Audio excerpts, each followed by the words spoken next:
আসসালামু আলাইকুম প্রিয় দর্শক, বিস্তারিত সংবাদের শুরুতেই জানিয়ে দিচ্ছি ফ্রেশ প্রিমিয়াম টি সংবাদ শিরোনামগুলো। সফল সংবাদ চ্যানেলে সবাইকে স্বাগত জানিয়ে শুরু করছি দেশের সংবাদ, জনগণের সংবাদ। বিশেষ শিরোনামটি বলছি, চাকরি জাতীয়করণে শিক্ষার্থীদের সঙ্গে আনসারদের সংঘর্ষ, পাল্টাপাল্টি ধাওয়া। এতক্ষণ শিরোনামগুলি শুনছিলেন, এখন বিস্তারিত। প্রিয় দর্শক, আপনার মূল্যবান মন্তব্য কমেন্ট সেকশনে জানিয়ে দিন। ভিডিওটি দেখতে দেখতে চ্যানেলটি সাবস্ক্রাইব করে আমাদের সাথেই থাকুন। চাকরি জাতীয়করণের দাবিতে দিনভর সচিবালয় ঘেরাও করে রাখার পর রাতে বৈষম্য বিরোধী ছাত্র আন্দোলনের শিক্ষার্থীদের সঙ্গে সংঘর্ষে জড়িয়েছেন আনসার সদস্যরা।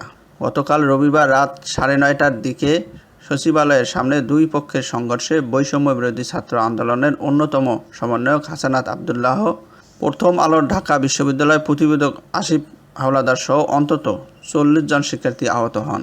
এই সময় কয়েকজন আনসার সদস্য আহত হন। পরে শিক্ষার্থীদের ধাওয়া খেয়ে রাত 10:45টার দিকে সচিবালয় এলাকা ত্যাগ করেন আনসার সদস্যরা। তাদের একটি অংশ জিপিও হয়ে আরেকটি অংশ প্রেস ক্লাবের সামনে দিয়ে চলে যায়।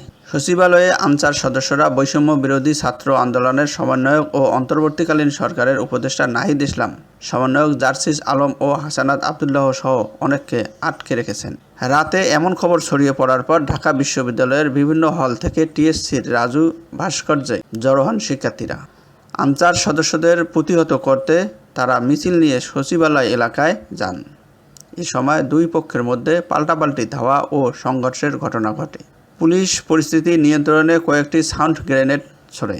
সারাদিন ভেতরে আটকে থাকার পর রাত 10:30টার দিকে উপদেষ্টা সচিব ও সরকারি কর্মচারীরা সচিবালয় থেকে বের হতে সক্ষম হন। গেটের সামনে তাদের স্বাগত জানান শিক্ষার্থীরা। রাত 11:15টার দিকে পুরো এলাকা নিয়ন্ত্রণে নেয় সেনাবাহিনী ও পুলিশ। চাকরি জাতীয়করণের দাবিতে কয়েকদিন ধরে আন্দোলন করে আসছেন বাংলাদেশ আনসার ও কেরাম প্রতিরক্ষা বাহিনীর অধীনে থাকা আনসার সদস্যরা। গতকাল সকালে প্রেস ক্লাবের সামনে জড়ো হন তারা। পরে ভাগ হয়ে সচিবালয়ের চারপাশে 5টি গেটে অবস্থান নেন। সচিবালয়ের চারপাশের সড়ক বন্ধ করে সমাবেশ শুরু করেন তারা। সচিবালয়ের 5টি গেট বন্ধ করে দেওয়ায় ভেতরে কেউ ঢুকতে পারেননি, আবার কেউ বের হতেও পারেননি।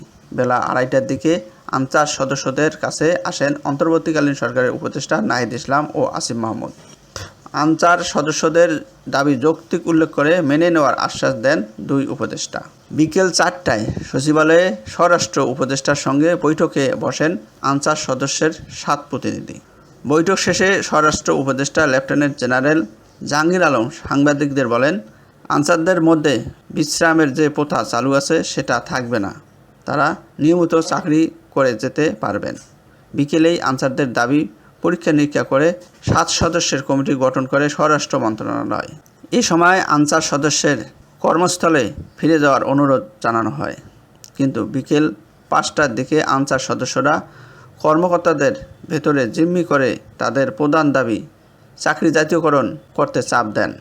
গতকাল রাতেই প্রজ্ঞাপন জারি করার কথা বলেন। সরকারের কাছ থেকে জাতীয়করণের ঘোষণা শুনে তারা কর্মস্থলে ফিরতে চান বলে জানান। এই সময় সরকারের পক্ষ থেকে বলা হয়, 55,000 আনসার সদস্যের চাকরি জাতীয়করণ করতে হলে বিভিন্ন মন্ত্রণালয়ের মতামত নিতে হবে। কত টাকা বাড়তি প্রয়োজন হবে তা বিশ্লেষণ করতে হবে। এসব বিশ্লেষণ না করে প্রজ্ঞাপন জারি করা যায় না। সরকারের এসব যুক্তি না মেনে সচিবালয়ের চারপাশ ঘেরাও করে রাখেন আনসার সদস্যরা।